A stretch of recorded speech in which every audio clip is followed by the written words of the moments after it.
AITAH for making my husband choose between me and his mistress. I, 21F, and my husband, 20M, have been together for a little over 3 years and have been living with each other for a year and a half. Recently, I found out about an affair he has been having with one of our mutual friends. Let's call the mutual friend Sue. Sue had been friends with him since a few months into our relationships. She would always join us to hang out and play games together and so on. Sue and I became friends quickly, but this is where things take a turn. She started to pull back from wanting to hang out with me, or even both of us together.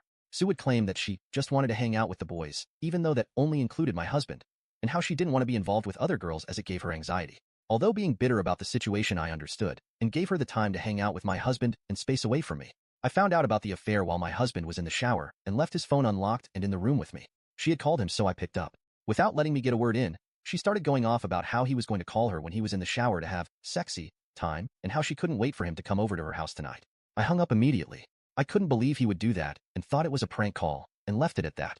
Until later that night, he had randomly left the house with his computer open. I know I shouldn't have, but I went through their messages as his computer gets his text messages as well. This affair had been going on for about a year, and it's to the point that they are sending lovey quotes back and forth to one another and telling each other they love one another every day. He would also sleep call with her because she was in a bad state of mind very consistently. At first I passed it off as Hun being a good friend, but it eventually made me uncomfortable. He has also been telling her that one day he will convince me to become polyamorous, and so she can come live with us, and we will all be together. I am not poly and have made it very clear to him since the start of the relationship that polyamory was a boundary for me and would never be considered. He has never mentioned anything about him being polyamorous as well during all this time. After I found out about the affair, I didn't mention anything to him for a while, but mentioning to him how I feel uncomfortable with her presence because it was obvious she had feelings for him, as well as saying I would like them to stop sleeping on call with each other, hoping that he would come to the conclusion himself and leave her. But that didn't happen. It was eating me apart inside, so I finally confronted him about it. He told me he was just being selfish and how he loved both of us. I told him that I had made it clear before we got married that I would never be open to an open relationship or polyamory due to past relationships. He got upset asking how I found out and that I shouldn't be snooping through his stuff.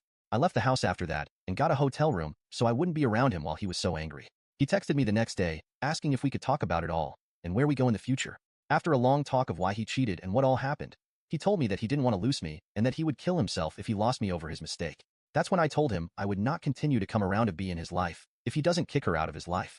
I told him I would be open to fixing things, but would not be able to trust him again with her still in his life. He again got very angry and said I couldn't do this to him, and I was ruining his chances of being happy. Now on to the next story. Story 2. AITAH for ghosting my cheating fiancé? So, I basically did what the title says, but for context. I, 27F, dated my ex-fiancé Jonathan, 29M, for 4 years, and we had been engaged for a couple of months. It was a good relationship, and I truly thought I would spend the rest of my life together, but I guess I was just too naive to see the truth.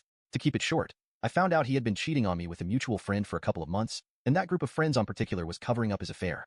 They were all acting strange. So I went through his phone and I found out they had like a separate group where they even made fun of me for not realizing. I was furious, and my first impulse was to berate them all. However, I ended up deciding to just disappear from their lives.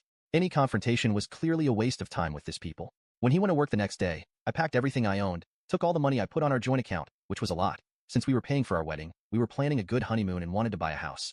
I blocked them from everywhere, put my accounts on private, changed my number, and I went back to my hometown and stayed with my mom and stepdad. I was so mad I even left my job right away. I told my friends and family what had happened, and then I decided to go on a big trip with some of the money I had put on our joint account. I left for 3 months. I had the time of my life and came back home like 2 months ago. I was able to get a job here, and I decided to start dating again. It's nothing serious, but I have been seeing this nice guy for about a month. I'm just trying to put my life back on track. Anyway, recently my family and friends are telling me that my ex and our ex-mutual friends are bombarding them with texts on social media.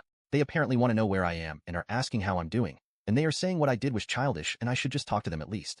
I have no intention of this. For me, it's a closed phase of my life, and I literally did nothing at all. I just left. They will never see my face again or hear from me, and I told my close circle to just block or ignore them.